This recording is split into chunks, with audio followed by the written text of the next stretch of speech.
অন্ধ না হলে আমাদের বাংলাদেশটা 2024-এর 5ই আগস্টে আলোর দিকে না ফিরে আর একটা গভীর অন্ধকারের দিকে প্রবেশ করত। এই চোখগুলো আমাদের নতুন আলো দিয়েছে, এই পাগুলো আমাদের বাংলাদেশটাকে নতুন করে আবার দাঁড়াতে শিখিয়েছে।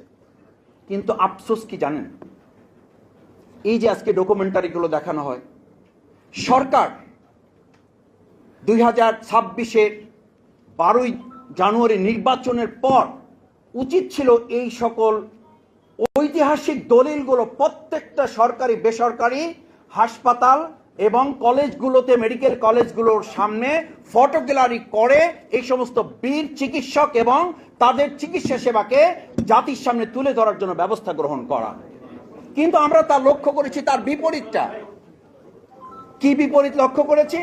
সিটি কর্পোরেশন উদ্যোগ নিয়ে তার কর্মীদেরকে দিয়ে আমাদের সেই সময় জুলাই যোদ্ধারা যে সুন্দর সুন্দর স্লোগান দিয়ে এক একটা স্লোগানের বারুদে এই জুলাই আগস্টের অভ্যুত্থান করেছিল, সেই জুলাই আগস্টের বারুদের যে স্লোগান সেগুলোকে মুছে দিয়ে সেখানে খুবই পরিকল্পিতভাবে বাংলাদেশের কিছু ন্যাচারাল সিনারি তুলে দিয়ে এমনভাবে বোঝাতে চেয়েছে যে আমাদের সেই জুলাই যোদ্ধাদের সেই সময়ের স্লোগানের চেয়ে এখন এই সিনারিগুলো গুরুত্বপূর্ণ।